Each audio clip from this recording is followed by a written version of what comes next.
सबको जय यीशु की। प्रभु यीशु क्रिस्त में प्यारे भाइयों बहनों, नवजीवन का संदेश इस शीर्षक के अंतर्गत प्रतिदिन का ईश्वर का जीवंत वचनों को सुनने के लिए, समझने के लिए, उन वचनों के अनुसार जीवन बिताने की शक्ति, सामर्थ्य, कृपा, अनुग्रह मांगते हुए एक सुंदर आदर्श क्रिस्तीय जीवन बिताने की विशेष कृपा मांगने के लिए मैं आप सभी लोगों का हार्दिक स्वागत करता हूं।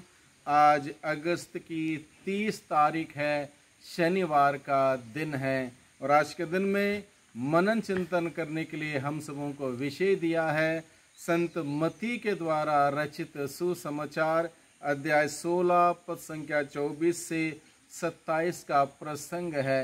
इस प्रसंग के माध्यम से प्रभु अपना अनुसरण करने वालों को क्या क्या करना है, क्या क्या शर्तें हैं, क्या किस प्रकार का जीवन हमें बिताना है, इन सारी बातों को हमें बताते हैं, समझाते हैं। सबसे पहले प्रभु यीशु ने अपने अनुयायियों को पूरी की पूरी आज़ादी के साथ, पूरी आज़ादी देते हुए उसका अनुसरण करने के लिए बुलाया। किसी को जबरदस्ती में नहीं बुलाया, किसी को अनिवार्य नहीं किया, मेरा अनुसरण करना ही करना है।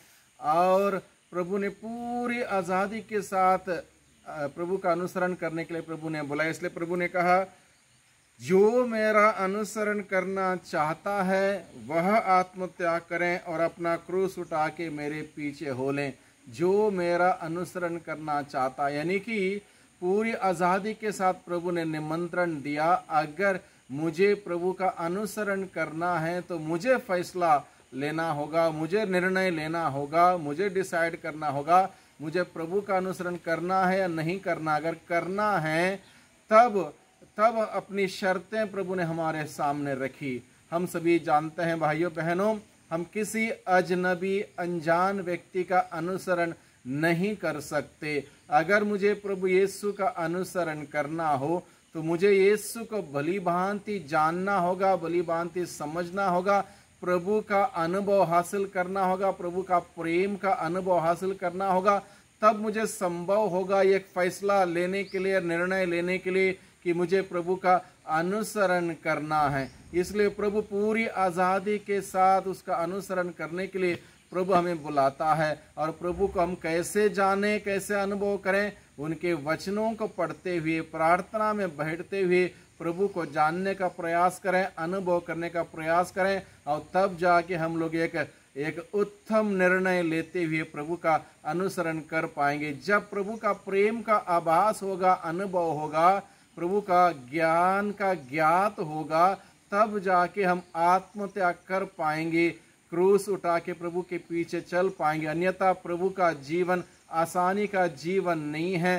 प्रभु ने किसी भी अपने अनुयायियों से ऐश आराम की जिंदगी की घोषणा नहीं की। यदि तुम मेरे साथ आओगे, मेरे पास आओगे, तुम्हारे जीवन में कोई कमियां नहीं होंगी, तो कोई तकलीफ नहीं होगा, कोई दुख नहीं होगा, सब कुछ तुम्हें मिलेगा, इस बात की घोषणा प्रभु ने नहीं की। प्रभु ने यही बताया, हर कोई प्रभु का अनुसरण करने वाले से यही बताया, अपना आत्मत्याग करने के लिए, यानी कि अपनी इच्छाएं, अपनी योजनाएं, अपना सर्वस्व त्यागते हुए प्रभु की योजना के अनुसार जो जीना चाहता है वही आए। यानी कि आत्मत्याग करते हुए प्रतिदिन अपना क्रूस उठाकर, यानी कि अलग अलग लोगों के पास अलग अलग प्रकार का क्रूस है। किसी को किसी प्रकार का, किसी को किसी प्रकार का, अलग अलग प्रकार के क्रूस हमें हर दिन उठाने हैं। जो क्रूस उठाता है वही प्रभु का अनुसरण कर सकता है, प्रभु के रास्ते पर चल सकता है। क्योंकि प्रभु के रास्ते पर चलना इतना आसान नहीं है। प्रभु का रास्ता क्रूस का रास्ता है और वो रास्ता हमें स्वर्ग की ओर ले चलता है। इसलिए प्रभु हम सबों को बुलाता है कि जो मेरा अनुसरण करना चाहता है वह आत्मत्याग करें और प्रतिदिन अपना क्रूस उठा के मेरे पीछे हो लें। हम सभी पढ़ते हैं संतों के जीवनी में, संतों ने कितना कुछ त्याग तपस्या किया और कितने कष्ट सहे, कितने चुनौतियों का सामना किया, फिर भी वो विचलित नहीं हुए, पीछे नहीं हटे और अपनी जान तक कुर्बान करने के लिए वो हमेशा तत्पर रहे।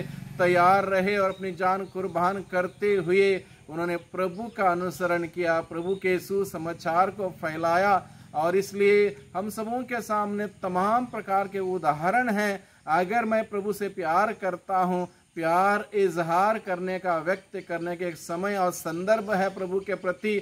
अपने जीवन की उन तमाम बुराइयों को दूर रखते हुए, उस कष्टों को सहते हुए प्रभु के प्रति अपने प्यार को व्यक्त करते हुए प्रभु का अनुसरण करने के लिए प्रभु हमें बुलाता है। इसलिए प्रभु कहता है, मनुष्य को इससे क्या लाभ यदि वह सारा संसार को हासिल कर ले।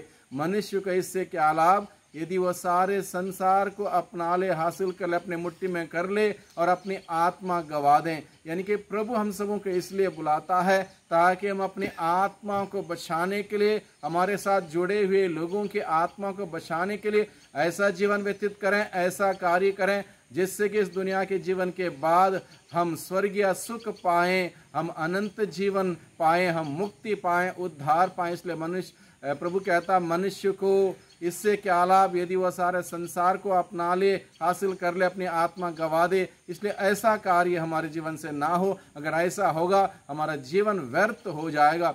इसलिए प्रभु हमें बुलाता है, हम अपने जीवन को प्रभु के राज्य के प्रचार प्रसार में खर्च करें।